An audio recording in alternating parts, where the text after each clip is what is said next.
नमस्कार दोस्तों, योगमय जीवन में आप सभी का स्वागत है। हम ये जानते हैं कि हमारी सनातन परंपराएं जो कि बहुत प्राचीन काल से चली आ रही हैं, इसी कारण इसको सनातन कहते हैं, जिसकी जड़ें इतनी गहरी हैं कि वो अपनी शाखाओं को आगे आगे बढ़ाते हुए एक इतना विशाल वृक्ष बन गया है कि हर प्रांत की, हर जगह की अपनी कुछ परंपराएं, तीज त्योहार, रीति रिवाज भी होते हैं जिन्हें लोक पर्व, लोकोत्सव कहते हैं। तो ऐसा ही एक लोक पर्व हरतालिका तीज आज मनाया जा रहा है, जो कि ज़्यादातर मध्य प्रदेश, बिहार, उत्तर प्रदेश, राजस्थान वगैरह में मनाया जाता है। ये एक ऐसा पर्व है, उत्सव है, जो कि भादो महीने के शुक्ल पक्ष की तृतीया तिथि को मनाया जाता है और सुहागन स्त्रियां व अविवाहित कन्या इसको बड़े उत्साह, उमंग, तरंग के साथ करती हैं। सौभाग्यवती रहने के लिए सुहागन जो है इसका व्रत करती हैं, तो अविवाहित मनचाहा वर पाने के लिए, क्योंकि इस व्रत के साथ जुड़ी हुई कथा जो है बड़ी पावन पवित्र है और ये हमारे भीतर जो विश्वास उसको दृढ़ करती है और हमारे मन में ये धारणा प्रबल करती है कि यदि सच्चे मन से कुछ भी चाहा जाए, मांगा जाए, तो वो जरूर प्राप्त किया जा सकता है। उसी तरह जैसे कि माता पार्वती ने भगवान शिव जी को अपनी कठोर तपस्या से पाया था वर के रूप में। हम सभी जानते हैं कि माँ जगदम्बा सती के रूप में जब आई, भगवान शिव के साथ उनका विवाह हुआ और अपने ही पिता दक्ष प्रजापति के जो यज्ञ में उन्होंने अपनी देह को योगाग्नि से भस्म कर दिया, यज्ञ में आहुत हो गई।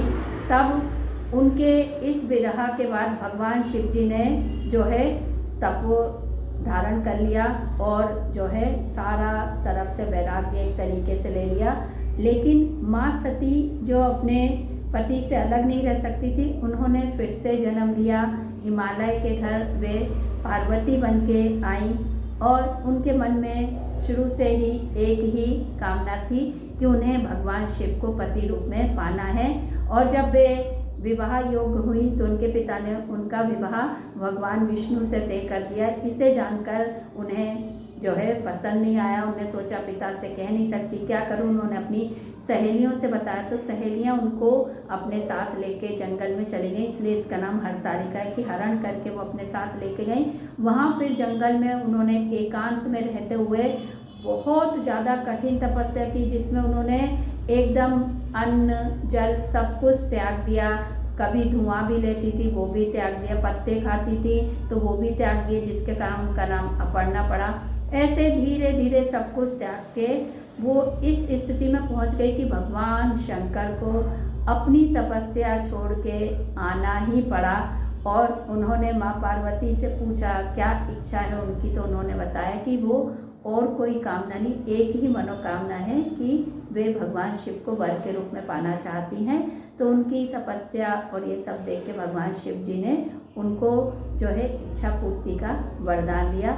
और इस तरीके से कहते हैं कि वो दिन, ये भादो महीने का हस्त नक्षत्र युक्त तीजाई का दिन था, तो तब से ये हरतालिका व्रत एक प्रतीक रूप में एक दिन का किया जाता है।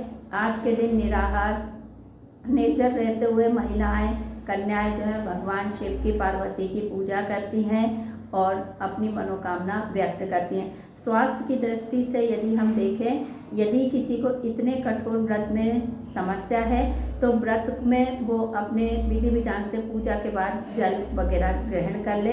ऐसा ना हो कि कष्ट सहते हुए शरीर बहुत बुरी स्थिति में पहुंच जाए, बीमार पड़ जाए। और अपने स्वास्थ्य का ध्यान रखना हमेशा जरूरी है, क्योंकि कहीं किसी शास्त्र में ये नहीं किया हो कि शारीरिक कष्ट देते हुए व्रत करना है। तो शारीरिक कष्ट ना दें, लेकिन जो है पूजा अवश्य करें। पूजा का बहुत जो है आवश्यक बताया गया है, तो पूजा आप पूरे विधि विधान से करें। और व्रत अपनी सुविधा से बस अन्न ग्रहण करने की यदि मनाही है तो आप फलाहार ले सकते हैं। थोड़ा सा एक आधार शरीर को मिल जाता है तो शरीर बहुत आसानी से दिन भर के लिए जो है अपने आप को रेडी कर लेता है। तो अपनी क्षमता अनुसार जितनी देर आप रह सकते हैं निर्जल निराहार रहने का प्रयत्न करें और पूजा के बाद जल, चाय, जो भी आपकी आदत है वो ग्रहण कर लें। और यदि आपको भूख भी सताती है तो कुछ फल वगैरह ले सकते हैं, और बाकी सब जगह जैसा विधान है वैसा वो कर सकते हैं, कुछ ड्राई फ्रूट्स वगैरह भी ले लेते हैं। लेकिन यदि आप साध सकते हैं तो पूरा साधने की कोशिश करें, ईश्वर की कृपा से हो जाता है। और यदि ज़्यादा प्यास वगैरह लगे तो शीतकारी प्राणायाम करें, इससे आपके भीतर की एसिडिटी और जो वोमेटिक सेंसेशन होते हैं वो सब समाप्त होंगे और आप इजीली वो समय निकाल लेंगी। तो सभी को हरतालिका तीज की बहुत बहुत शुभकामनाएं।